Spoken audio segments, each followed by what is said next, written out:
Hello बच्चों, आज हम लोग वेक्टर का न्यूमेरिकल स्टार्ट करेंगे। वेक्टर का न्यूमेरिकल बनाएंगे।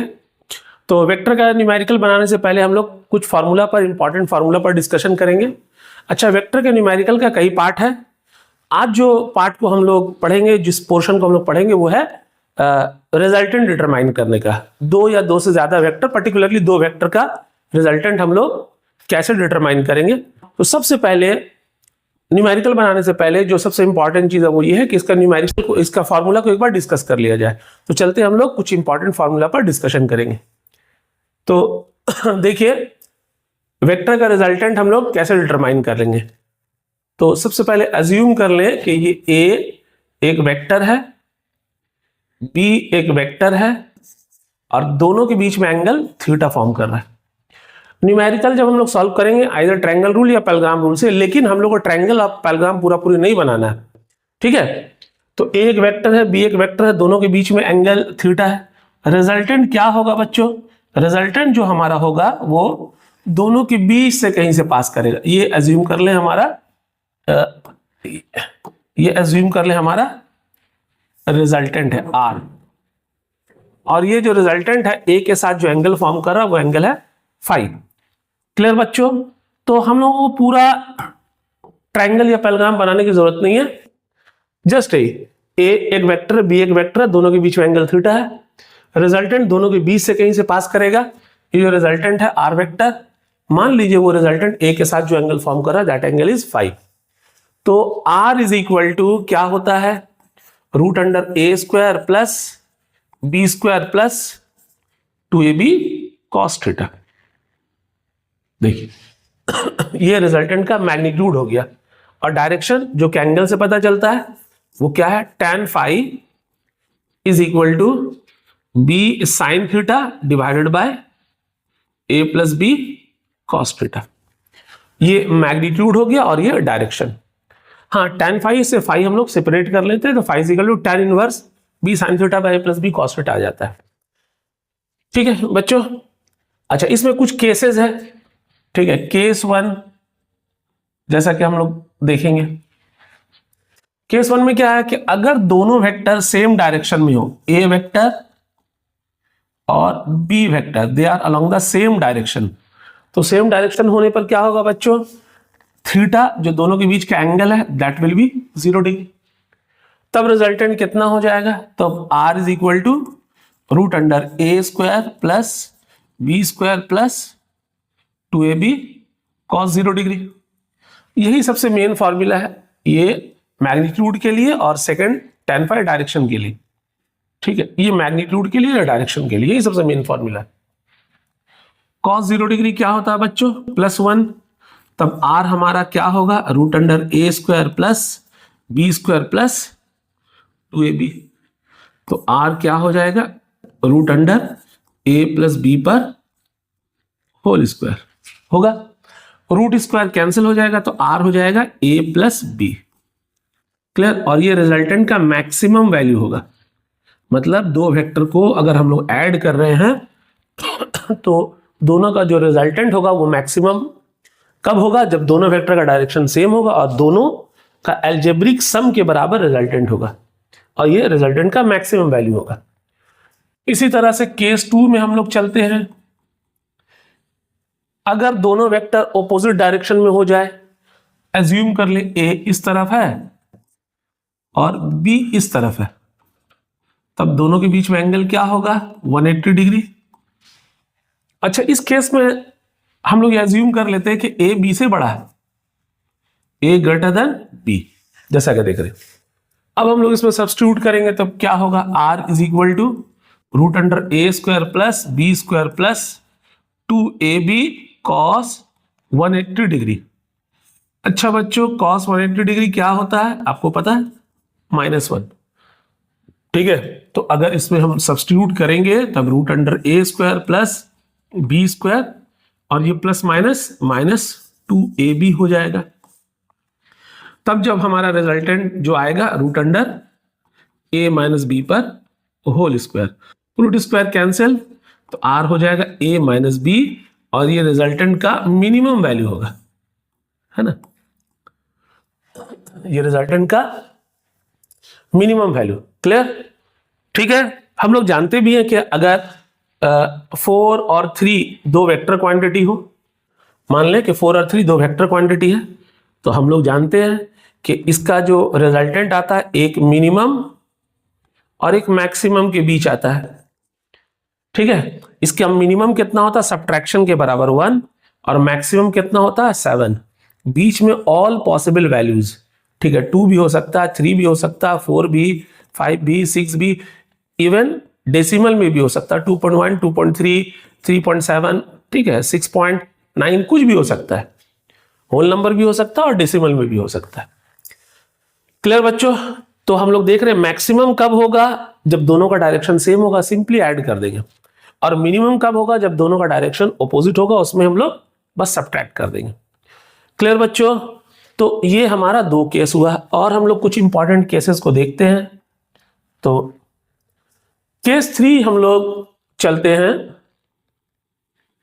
ठीक है, अगर दोनों वेक्टर एक दूसरे के परपेंडिकुलर हो गया, एक वेक्टर है, बी एक वेक्टर है, दोनों के बीच में एंगल 90 डिग्री ठीक है, तब अब रिजल्टेंट क्या होगा बच्चों, तो R इज इक्वल टू वही जो हमारा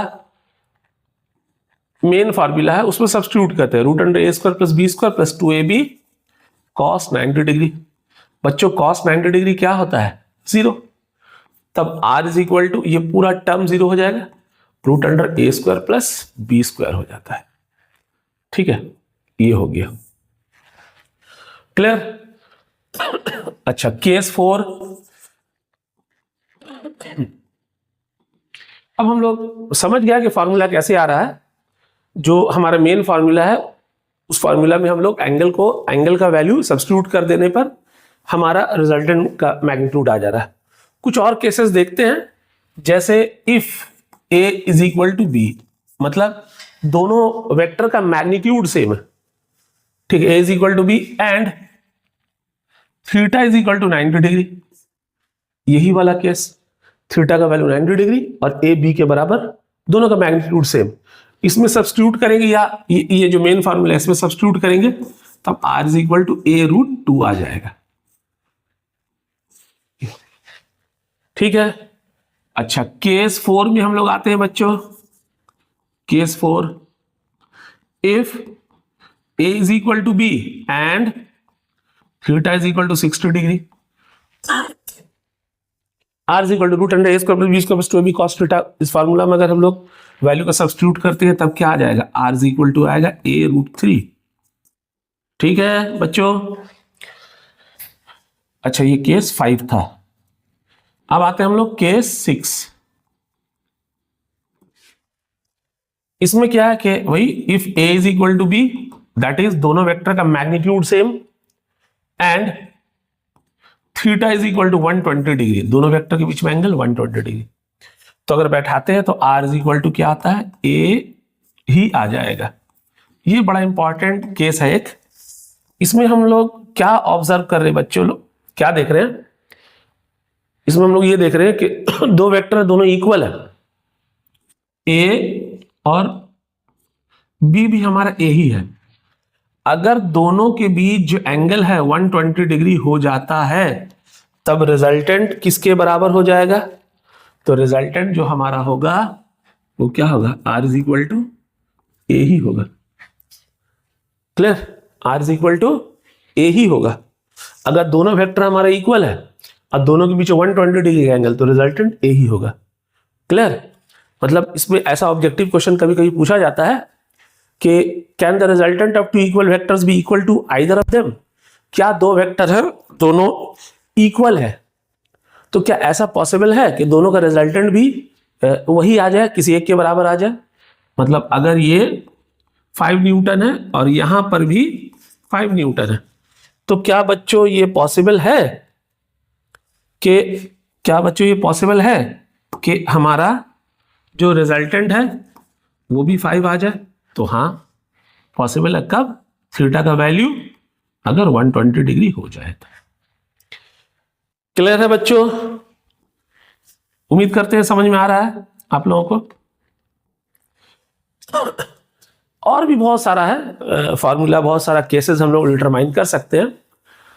क्लियर? ये लेकिन कुछ इंपॉर्टेंट केस, कुछ इंपॉर्टेंट फॉर्मूला पर हम लोग डिस्कशन किया। अब बच्चों हम लोग कुछ न्यूमेरिकल बनाते हैं। चलिए देखते हैं। The resultant of two vectors of magnitude 3p and 2p are, दो वेक्टर, एक 3p है और एक 2p है, और रिजल्टेंट कितना r। ठीक है, अब क्या कह रहा है, if the first vector is doubled, देखिए पहला वेक्टर को डबल कर दे रहे, the resultant is also double, जो रिजल्टेंट है वो डबल हो जा रहा है। तो इसमें दूसरे वेक्टर के बारे में कुछ नहीं बोला है। पहला वेक्टर 3p, इसको हम डबल कर दे रहे हैं, लेकिन दूसरा वेक्टर जो 2p है उसको, वो अनचेंज्ड है, उसके बारे में कुछ नहीं बोला। और दोनों वेक्टर के बीच में जो एंगल है वो भी वैसा ही है। तो क्वेश्चन बोल रहा है कि ठीक है, एंगल बताओ कितना होगा दोनों वेक्टर के बीच। दोनों वेक्टर के बीच एंगल क्या है, ये हम लोगों से पूछ रहा है। ठीक है बच्चों, चलो देखते हैं कैसे सॉल्व करेंगे हम लोग। कि फर्स्ट केस में हमारा बोल रहा है कि एक वेक्टर है a 3p और दूसरा जो वेक्टर है b, वो कितना है बच्चों, 2p। दोनों के बीच में एंगल नहीं पता, वो पता करना है। रिजल्टेंट लेकिन हमारा कह रहा है कि रिजल्टेंट r है। चलिए ठीक है। सेकंड केस में क्या कह रहा है कि जो फर्स्ट वेक्टर उसको हम लोग डबल कर देते हैं। ठीक है, मतलब जो 3p था अब वो डबल हो जाएगा, 2 into 3p that is 6p। और जो दूसरा वेक्टर अनचेंज है वो 2p है, एंगल भी अनचेंज है। हाँ, लेकिन रिजल्टेंट क्या हो जा रहा है, डबल्ड। डबल्ड मतलब अगर पहले r था तो अब क्या हो जा रहा है, 2r। तो हम लोगों को ये एंगल थीटा फाइंड करना है। ठीक है, तो कैसे फाइंड करेंगे बच्चों? ठीक है, फॉर्मूला को हम लोग यूज करेंगे। फर्स्ट केस, पहला केस में हम लोग चलते हैं। पहला केस में हम लोग क्या देख रहे हैं कि R square is equal to A square plus B square plus 2ab cos theta. चलिए, और आर स्क्वायर के प्लेस पर आर स्क्वायर, ए के प्लेस पर 3p स्क्वायर, बी के प्लेस पर 2p square plus 2 into 3p into 2p cos theta. ठीक है बच्चों, बस वैल्यू को हम लोगों ने सब्स्टिट्यूट कर दिया। अब देखिए क्या होगा, R square is equal to 9p square plus 4p square plus 2 3 जा 6, 6 2 जा 12 p स्क्वायर कॉस थीटा। और R square is equal to 13p square plus 12p square cos theta. एक काम करते हैं हम लोग, इसे p स्क्वायर कांस्टेंट कॉमन ले लेते हैं, 13 plus 12 cos theta, equation number 1। Calculation को चेक कर लें कहीं कोई मिस्टेक तो नहीं। ठीक है, अच्छा सेकंड केस जो हमारा है, सेकंड केस में बच्चों यही फॉर्मूला को यूज करेंगे, are square is equal to A square plus B square plus 2ab cos theta, और r के प्लेस पर 2r is equal to a के प्लेस पर 6p। देखिए सेकंड केस में जो हमारा रिजल्टेंट वो 2r हो गया ना, और a कितना हो गया, मतलब जो फर्स्ट वेक्टर है वो 6p हो गया। सेकंड वेक्टर है क्या, एज इट इज है 2p plus 2 into 6p into 2p cos theta, और 4r square 36p square plus 4p square plus 2 to the 4 24p square cos theta, और 4r square is equal to, बस calculation है, 36 और 4 40p square plus 24pq cos theta, और 4r square, p square common लेते या 4p square common ले तो आएगा 10 प्लस 6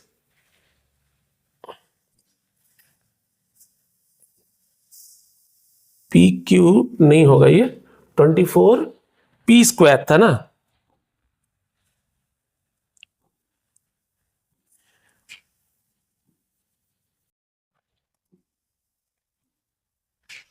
24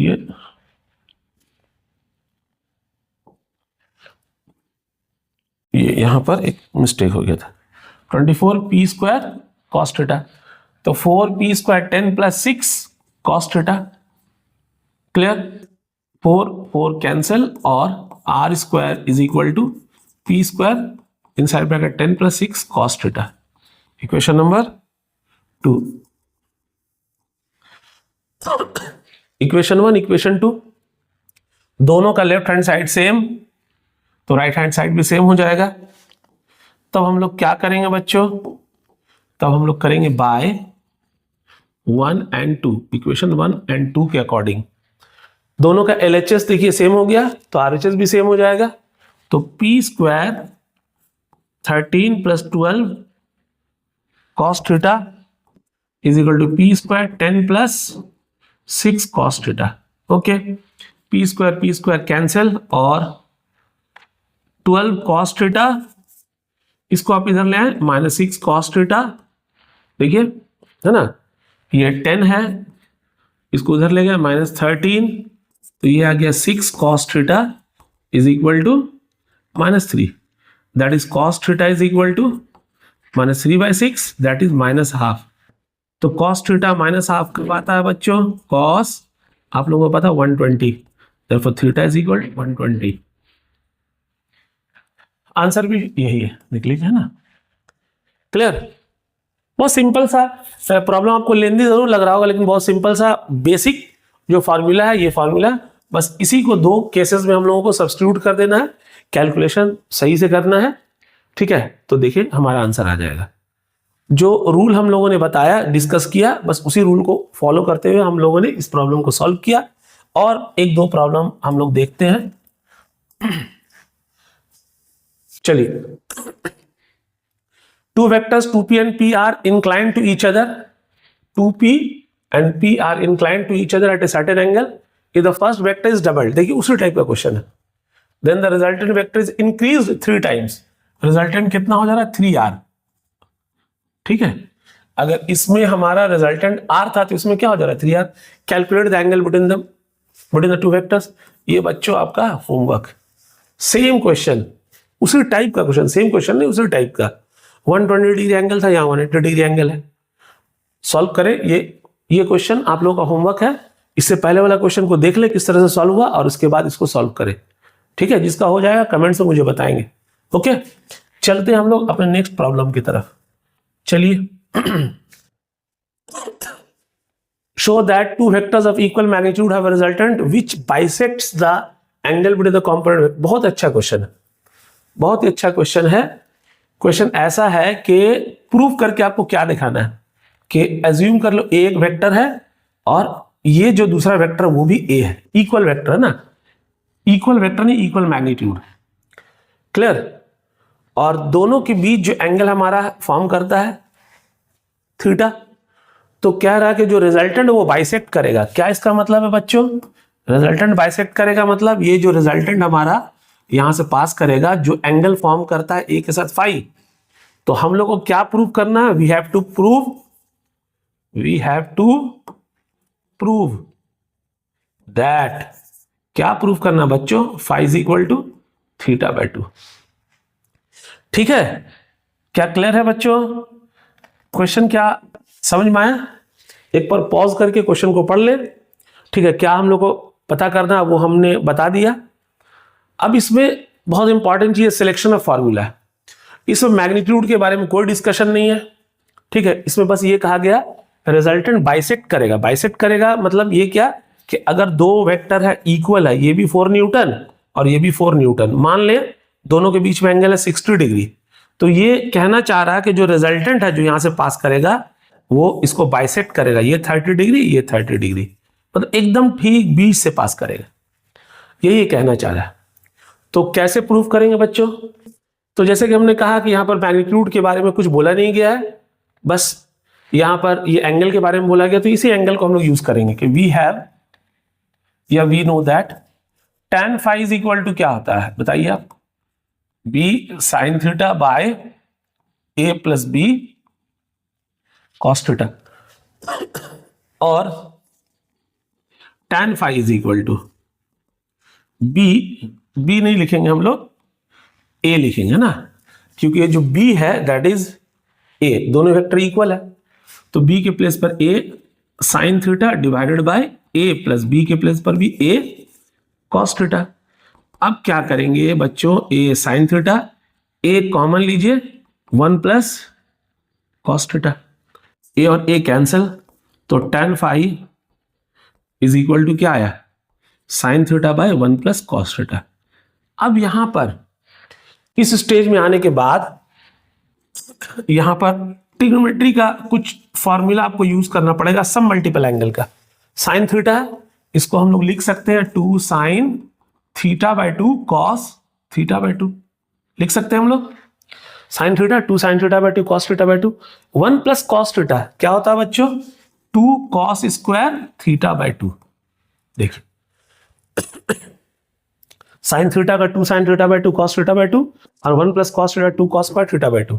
यहाँ 2 और 2 कैंसिल करेंगे, एक कॉस थीटा और एक कॉस थीटा कैंसिल होगा, एक बचेगा, तो tan phi is equal to जो हमारा बचेगा वो है बच्चों sine theta by 2 divided by cos theta by 2। तो tan phi is equal to क्या आ जाएगा, tan theta by 2, tan tan cancel नहीं करते हम लोग, ठीक है, तो therefore phi is equal to क्या होगा, थीटा बाय 2। देखिए प्रूव हुआ। अगर आपका कॉन्सेप्ट अच्छा है, क्लियर है, सभी प्रॉब्लम आपसे सॉल्व हो सकता है। कैलकुलेशन को थोड़ा सही रखें, स्टेप को धीरे धीरे अपना सॉल्व करें, तो आपको आपका सभी न्यूमेरिकल जरूर सॉल्व हो जाएगा। नेक्स्ट क्वेश्चन हम लोग देखते हैं। ये क्या क्वेश्चन है, the resultant of two vectors f1 and f2 is p if the direction of p2 is reversed the resultant is q, show that p square plus q square. ये बड़ा अच्छा क्वेश्चन है। देखिए क्वेश्चन ये कह रहा है कि दो पार्ट है क्वेश्चन का। इसमें ये कह रहा है कि एक वेक्टर है a f1 और दूसरा जो वेक्टर है b वो है f2। दोनों के बीच में कुछ एंगल मान ले थीटा है। रिजल्टेंट कितना है हमारा, रिजल्टेंट है p, रिजल्टेंट p। अब क्या कह रहा है, if the direction of f2 is reversed, मतलब ये कि f1 हमारा जो है वो तो ऐसे ही है, f2 जो हमारा इस तरफ था उसको हम लोग रिवर्स कर रहे हैं, इधर कर रहे हैं f2, ठीक है। तो अब जो रिजल्टेंट हो रहा है हमारा, ये रिजल्टेंट है q के बराबर, ठीक है। तो अगर ऐसा है तो ये रिलेशन को हम लोगों को प्रूव करना है, ठीक है बच्चों, क्या क्लियर है।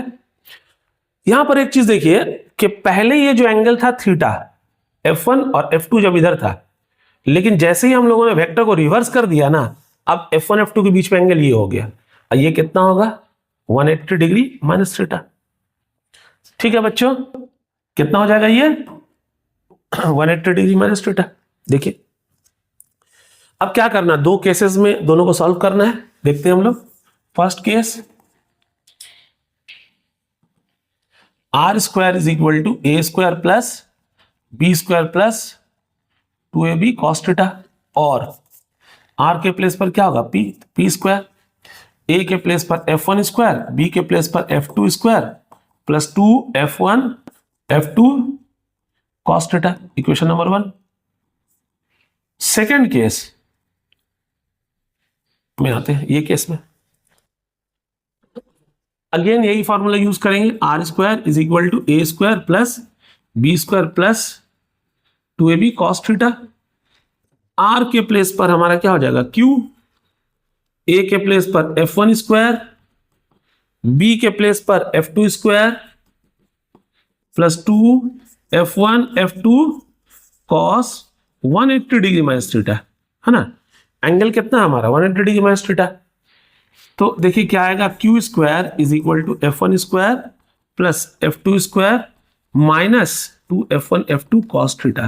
क्यों भाई, क्योंकि कॉस 180 डिग्री माइनस थीटा कितना होता है, माइनस कॉस थीटा। क्लियर, तो ये हो गया हमारा, ये हो गया इक्वेशन नंबर 2। अब क्या करना है बच्चों, हाँ, तो आपको जो प्रूव करना है उसमें देखिए क्या, P square plus q square, P square plus q square, ये हमारा पी स्क्वायर आ गया, ये क्यू स्क्वायर आ गया, दोनों को ऐड कर देना। मतलब क्या करेंगे हम लोग, दोनों इक्वेशन को ऐड कर देंगे।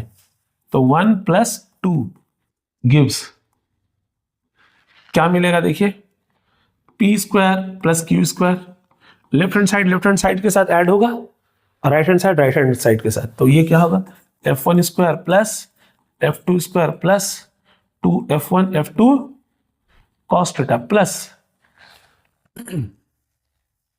f1 square plus f2 square minus 2f1 f2 cos theta. ठीक है बच्चों, ये कैंसिल, तो क्या आया, p square plus q square is equal to f1 square, यहां पर भी f1 स्क्वायर, तो 2f1 स्क्वायर, f2 स्क्वायर इधर भी f2 स्क्वायर, 2f2 स्क्वायर, तो p square plus q square is equal to 2 common लेंगे हम लोग, f1 square plus f2 square. Clear बच्चों?